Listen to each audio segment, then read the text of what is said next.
Alright, so you guys saw the title, you saw the thumbnail. Today we're going to be talking about how the officially final Lamborghini Aventador has really rolled off the assembly line. It's done. Lamborghini's done making any more Aventador units. We're also going to be talking about the last edition of the Aventador that they made. But before we get into today's video, definitely be sure to leave a like, comment, subscribe, and if you're already subscribed, click that little bell icon down there to turn on post notifications. It helps me out a ton as a small YouTuber, and I really do appreciate all the support that you guys send my way. But anyways, getting into today's video, we're going to be talking a little bit again about the end of the Aventador. I know I've done a couple of videos now talking about the Aventador V12 successor, and also we're going to be talking about why the end of the Aventador is so damn important. And starting with that, I mean, it's the last internal combustion engine V12 non-hybrid, non-electrified model that is ever going to come from Lamborghini.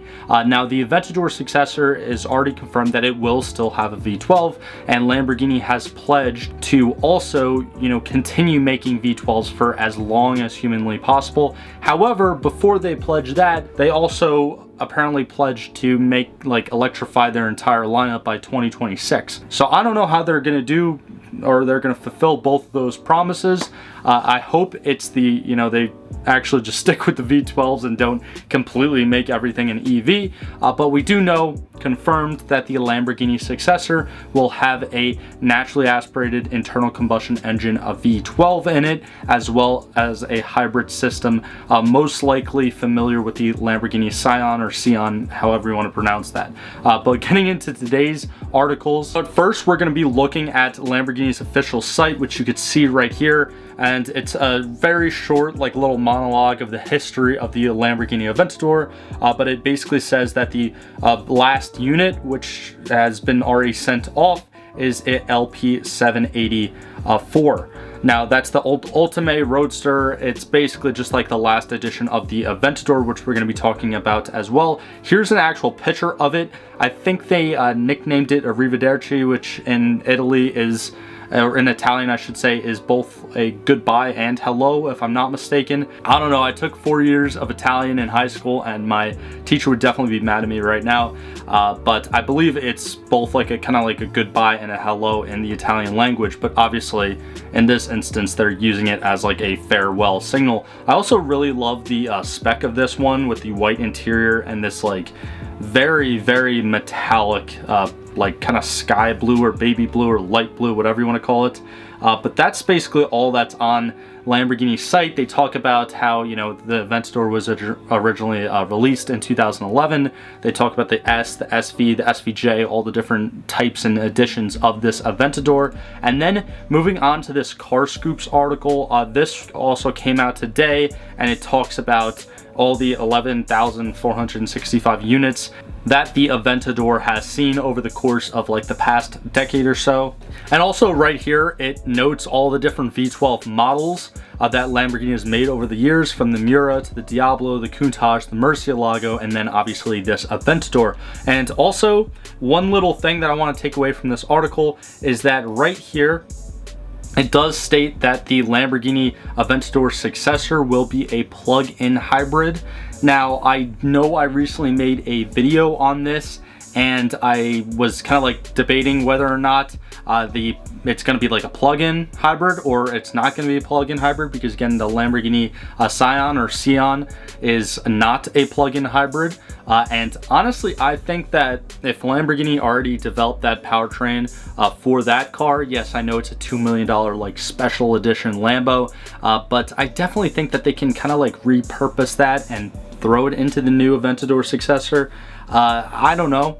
Again, everything's up in the air. No one really knows until more information actually gets leaked to the public or actually gets posted by Lamborghini themselves. But in this article by Car Scoops, this is talking about the LP784 Ultimate Roadster, or just the Ultimate, and how it was already sold out. They only made 600 units of this edition. Found the name of this final edition of the Aventador pretty interesting, because normally stuff in the past like the LP780, that number in the name would signify the horsepower, except for this LP784 Ultimate. It actually makes only 769 horsepower, which, yes, that's 11 horsepower. That's really not that big of a difference, but I think that that's kind of odd because that number has signified the actual horsepower that it's making in the past with some of the other Aventador editions. However, the 4 at the end of LP784, that does still signify that this is going to be an all-wheel drive, or this is an all-wheel drive Aventador edition. And the Ultimate, that's kind of just in the name, it's Ultimate. That's probably like Lamborghini's last hurrah, kind of like what we've been seeing with Dodge with like the last call Chargers and Challengers. So there's not really any sort of major significance in the name. Obviously, I'm sure collectors that got their hands on these, they're going to be worth a fortune down the road. And even just going through this gallery on this article, like you could tell aesthetically, there's really not much difference with the 784 Ultimate. I think the rear end definitely looks a tad bit different. Maybe the diffuser looks kind of off like an SV or SVJ. It's not too radical though, like an SVJ. It's not too like crazy outlandish. There's probably just like a couple like subtle little differences. For example, like this shot of the interior right here with the Ultimate stitched into the seats. There's probably a few badges that say Ultimate around the car, but again, this is more of like a kind of collector's edition Aventador, more than like a performance focused Aventador at that. But yeah, I mean, after 11 years and nearly 11,500 of these Aventadors being made, this is definitely kind of surreal. Like for me, I was born in 2000, so obviously I'm 22 now, and these guys came out when I was 11. So for like basically my entire teenage years, these were like the flagship Lamborghinis. So I'm very excited to see Lamborghini's new flagship. I love the fact that they are in fact sticking with the V12. I honestly don't mind like a little bit of hybrid technology thrown in there. Personally, I know I did a review on like a new Acura NSX. I'll leave that link on top of the video right now if you want to check that out. But that was a blast to drive. Obviously that twin turbo V6 coupled with its hybrid engines, it was awesome. Like I really don't mind hybrid cars at all. I just don't really like EVs that much. All the EVs that I've driven and reviewed on the channel kind of act the same. Yes, I know there's a difference between like a Tesla Plaid and a Mustang Mach-E, or you know, something like I get that there's differences between cars, supercars, SUVs that are all electric, but I don't like the idea of Lamborghini eventually not having a flagship that has that beautiful V12 sound coming out the exhaust pipes. But let me know what you guys think down in the comments below of the Aventador finally ending, and what do you guys want to see from its successor in this next generation. Also, while you're down there, again, definitely be sure to leave a like, subscribe, all that stuff. You guys know what to do. It really does mean the world to me. But like always, thank you guys so much for all the continued support, and I will see you in the next one. If you enjoyed today's video, click on either of these links right here to watch a similar video from this channel, or click on the little circle link right there to actually subscribe to the channel. It's absolutely free. I do appreciate all the support, but thank you for sticking to the end of this video, and I hope you have a fantastic day.